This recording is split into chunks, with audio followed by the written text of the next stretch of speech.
Hello everyone. आज हम start कर रहे हैं हमारा टॉपिक कॉन्जुगेट डायमीटर प्लेन। ये तुम्हारे यूनिट 3 का टॉपिक है, कॉन्जुगेट डायमीट्रल प्लेन।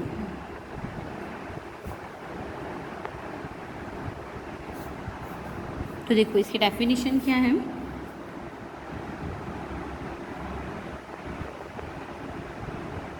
डेफिनेशन से समझते हैं कि क्या है। अगर तुम्हारा 3 डायमेट्रल प्लेन है, ठीक है, किस तरीके से, अगर तुम्हारे 3 डायमेट्रल प्लेन इस तरीके से है कि ईच क्या कर रहा है, बाइसेक्ट कर रहा है कॉर्ड को, वो क्या होगा, पैरेलल होगा to the line of intersection of other 2, है ना। यानी क्या बोल रहा है, 3 डायमेट्रिकल प्लेन इस तरीके से अरेंज हैं कि ईच क्या कर रहा है, जो उसका कॉर्ड है, जो क्या है, पैरेलल है to the line of intersection of other 2, उसको अगर बाइसेक्ट कर रहा है तो वो मेरा क्या कहलाएगा, कॉन्जुगेट डायमेट्रल प्लेन। तो इसकी डेफिनेशन देखो क्या हो जाएगी, that if 3 diametral plane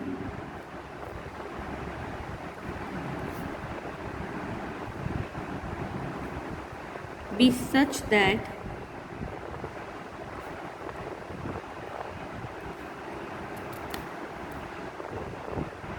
each bisect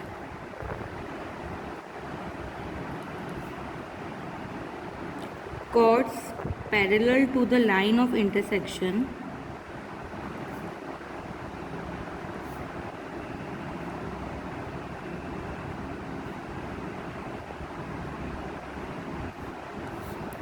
of the other 2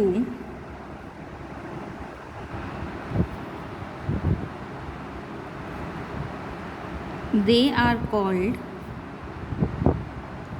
conjugate diametral plane।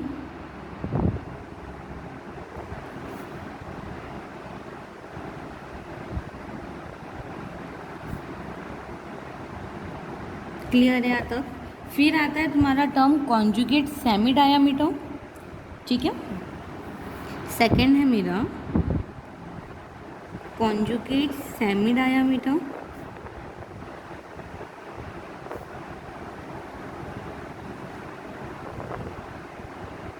तो देखो इसकी डेफिनेशन क्या हो जाती है कि अगर तुम्हारा 3 जो कॉन्जुगेट सेमी डायमीटर प्लेन है, तो उसकी डेफिनेशन हम कैसे डिफाइन करेंगे कि अगर मेरा क्या है, 3 सेमी डायमीट्रल प्लेन है, O P O Q O R, अगर वो इस तरीके से अरेंज है कि जो दो के जो सेमी डायमीटर्स है ना, उससे पास होने वाला जो प्लेन है वो तीसरे वाले के क्या होगा,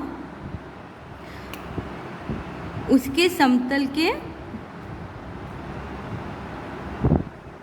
अच्छा सॉरी क्या बोल रहा है डेफिनेशन, कि अगर हमारे पास क्या है, 3 सेमी डायामीटर से O P O Q O R, वो इस तरीके से है कि जो तुम्हारा प्लेन है जो 2 सेमी डायामीटर से पास हो रहा है, वो क्या होगा, तीसरे से भी प्लेन बनाएगा, वो हमारा क्या कहलाएगा, सेमी कॉन्जुगेट डायामीटर। क्लियर है यहाँ तक। फिर आता है मेरे पास टर्म कॉन्जुगेट डायामीटर, ठीक है। तो कॉन्जुगेट डायामीटर क्या हो जाएगी, ऐसी डायामीटर्स, 3 डायामीटर्स जिसमें क्या होगा कि जो प्लेन है जो पास हो रहा है थ्रू एनी 2 बाइसेक्ट कॉर्ड, वो क्या होगा, तीसरे वाले के पैरेलल होगा, तो वो मेरा क्या कहलाएगा, कॉन्जुगेट डायामीटर। क्लियर है यहाँ तक। तो ये तो हुआ तुम्हारा conjugate diametral plane, conjugate semi diameter और कॉन्जुगेट डायामीटर्स।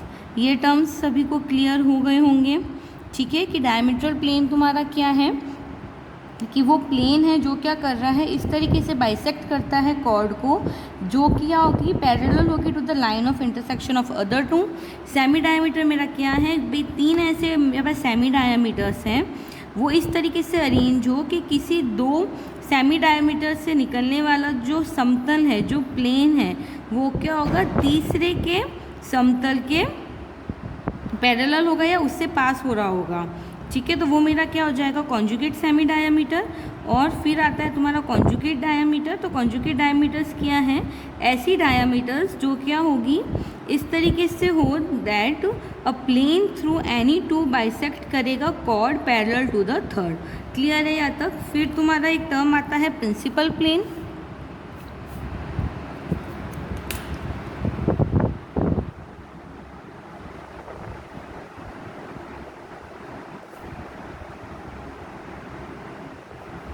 प्रिंसिपल प्लेन क्या है कि a diametral plane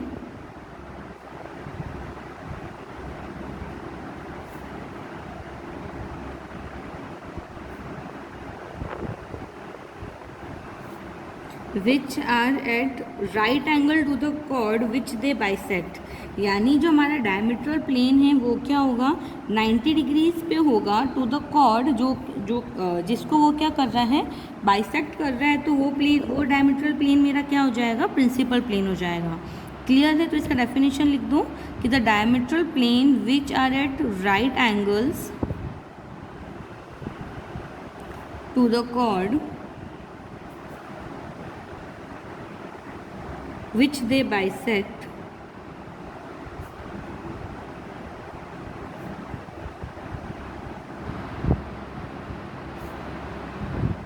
are called principal planes।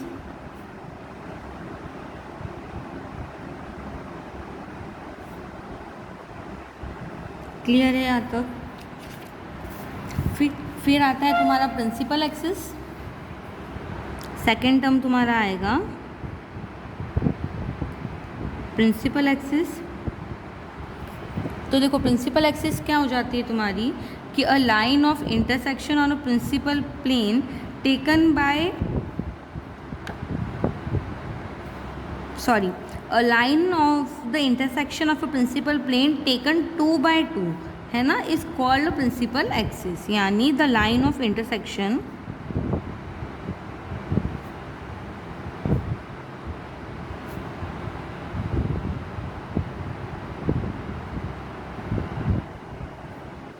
of a principal plane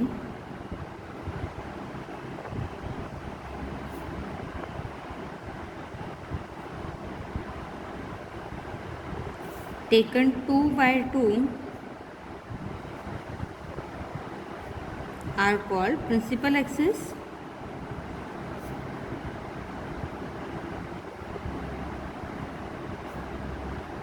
ये चीज़ क्लियर हुई। देखो फिर तुम्हारा क्या है, इक्वेशन है, equation of semi diameters and conjugate diametral plane. तो इसको फाइंड करने के लिए देखो हम क्या करें, कॉन्जुगेट हमें क्या फाइंड करना है, इक्वेशन फाइंड करनी है कॉन्जुगेट सेमी डायमीटर की और कॉन्जुगेट डायमेट्रल प्लेन की ऑफ एन एलिप्सॉइड। ठीक है, तो लिख लो, ये तुम्हारा क्या है, थ्योरम फॉर्म है that to find the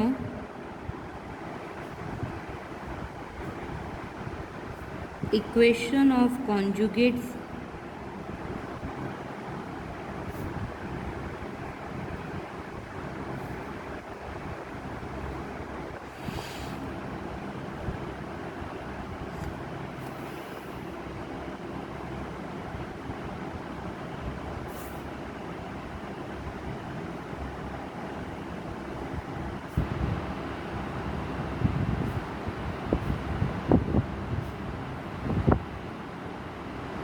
ellipsoid की अगर बात करूँ तो एलिप्सॉइड की इक्वेशन मेरी क्या हो जाएगी, x² plus y² plus z² equal to 1। तो सबसे पहले मैं क्या करूँ, जो मुझे इसकी एलिप्सॉइड की इक्वेशन गिवन है उसको ले लो इक्वेशन नंबर 1।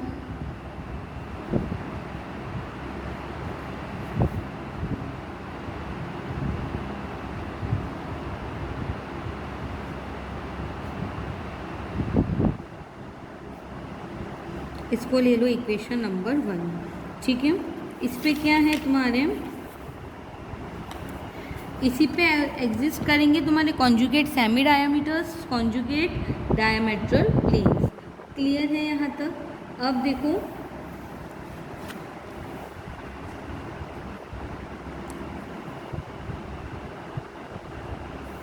P कोई पॉइंट मान लो इस इलिप्सॉइड पे, यानी late P x1 y1 z1 be any point on ellipsoid, then x1 square upon a square plus y1 square upon b square plus z1 square upon c square equal to 1 हो जाएगा। इसको ले लो equation number 2। अब एक बार ellipsoid का diagram draw कर लूँ मैं।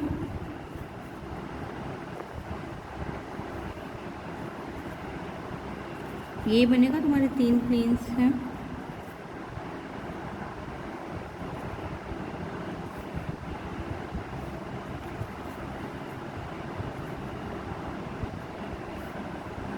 यही होगा, ये तो हो जाएगा तुम्हारा P Q और R।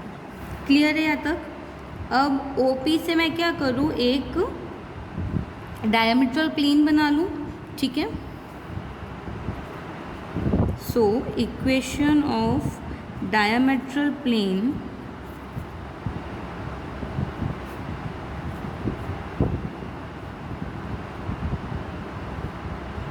From OP। तो ये देखो तुम्हारा क्या हो जाएगा, डायमीट्रल प्लेन की equation x x1 upon a square plus y y1 upon b square plus z z1 upon c square equal to 0। इसको ले लो इक्वेशन नंबर 3।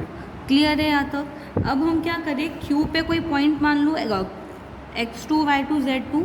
P पॉइंट मैंने क्या माना था, x1 y1 z1 माना था, तो Q पॉइंट क्या मान लो, x2 y2 z2, है ना। Now let Q x2 y2 and z2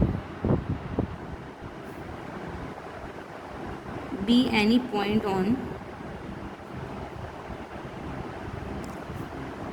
ellipsoid, then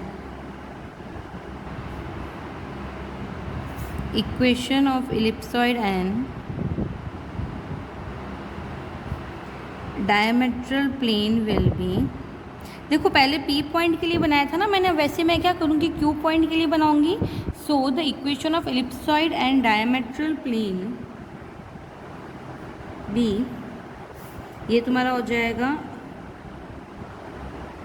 x2 square upon a square plus, देखो x1 की जगह पे अब क्या आ जाएगा, x2 आ जाएगा, क्योंकि Q पॉइंट की बात कर रही हूँ मैं। तो ये मेरा हो जाएगा y2 square upon b square plus z2 square upon c square equal to 1। इसको ले लो इक्वेशन नंबर 4। और इक्वेशन ऑफ डायमीट्रल प्लेन क्या हो जाएगी तुम्हारी, x1 x2 upon a square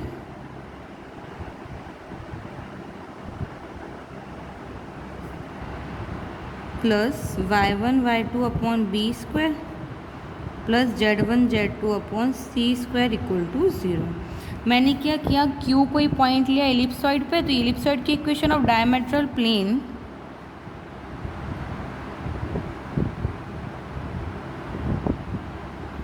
by equation number 3, ये तुम्हारी क्या हो जाएगी, x1 x2 upon a square plus y1 y2 upon b square plus z2 z1 upon c square. इसको मैंने ले लिया इक्वेशन नंबर 5। देयरफॉर अब देखो OP की जो मैंने इक्वेशन निकाली थी ना डायमेट्रल प्लेन की, अब OQ के लिए भी निकाल सकती हूँ। OP के लिए हमने निकाली थी इक्वेशन नंबर क्या नाम है इसका, इक्वेशन नंबर 3, है ना। तो अब किसके लिए निकालूंगी मैं, OQ के लिए निकालूंगी। Therefore equation of diametral plane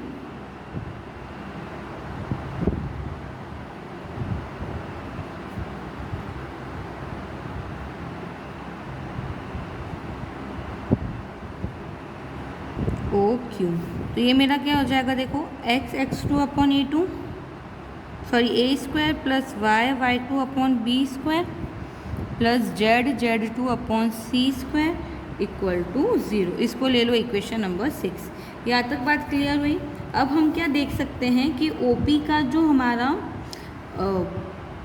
डायमीट्रल plane है, अगर वो Q से गुजरता है तो OQ का जो डायमीट्रल प्लेन है वो क्या होगा, P से पास होगा। वापस रिपीट कर देती हूँ, क्या है कि जो OP का डायमीट्रल प्लेन है ना, वो क्या होगा, Q से गुजर रहा है, ओके, Q से पास हो रहा है। तो जो OQ का जो डायमीट्रल प्लेन है वो मेरा क्या होगा, P से पास होगा, ठीक है। और देखो जो OP और OQ है ना, इसके जो डायमीट्रल प्लेन है वो क्या है, OR के डायमीट्रल प्लेन को कट कर रहे हैं। डायग्राम में देखो कि जो OP और OQ के जो डायमीट्रल प्लेन्स हैं वो क्या होंगे मेरे, OR के जो डायमीट्रल प्लेन है उसको कट कर रहे होंगे। तो R पे मैंने कोई पॉइंट मान लिया x3 y3 z3, ठीक है, लिख लो।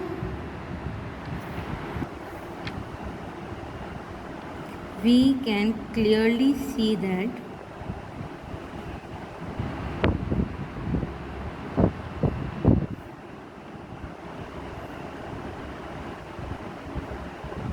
OP diametral plane passes through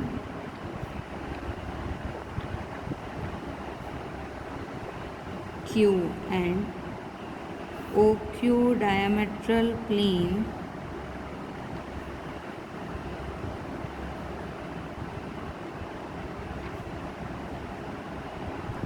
passes through O through P, ठीक है।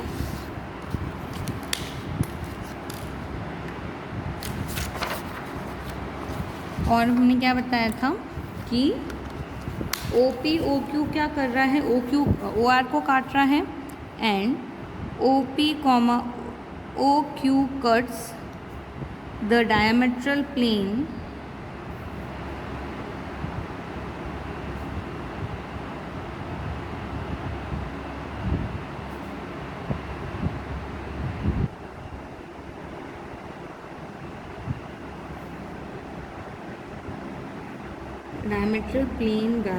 diameter OR, therefore point on ellipsoid beam R के कोऑर्डिनेट क्या मान लूँ मैं अब, x3 y3 z3 मान लूँ। देयरफॉर इक्वेशन तुम्हारी इलिप्सॉइड के लिए क्या हो जाएगी, पॉइंट R पे, तो ये हो जाएगा तुम्हारा देखो x3 square upon a square plus y3 square upon b square plus z3 square upon c square equal to 1। Clear है यहाँ तक। अब क्योंकि देखो R पॉइंट मेरा क्या है, OP और OQ के डायमीट्रल प्लेन पर एग्जिस्ट करता है, since R exist on diametral planes OP and OQ, therefore equation मेरी क्या हो जाएगी, x1 x3 upon a square plus y1 y3 upon b square plus z1 z3 upon c square equal to 0। ये तो किसकी बात करूँगी मैं, OP की बात कर रही हूँ। अगर फिर मैंने क्या प्लेन लिया था, OQ पे भी एग्जिस्ट कर रहा है, तो ये तुम्हारा हो जाएगा x2 x3 upon a square plus y2 y3 upon b square plus z2 z3 upon c square equal to 0। Clear है यहाँ तक। तो देखो ऊपर वाली जितनी भी इक्वेशन है उससे मुझे क्या होंगे, दो पेयर्स मिल गए, therefore we get 2 pairs of equations मिल जाएगी। एक तो मुझे क्या मिला देखो, x1 square upon a square plus y1 square upon b square plus z1 square upon c square equal to 1। ये मुझे किसके लिए मिला था, P पॉइंट के लिए मिला था, है ना। वैसे ही मुझे क्या मिलेगा, x2 upon a2 square plus y2 upon b2 square plus z2 upon c2 square equal to 1 और x3 square upon a square plus y3 square upon b square plus z3 square upon c square equal to 1। इसको ले लो equation number A। और जो मेरी equation थी ये वाली है ना, समेशन लगा के बना लो इनको। तो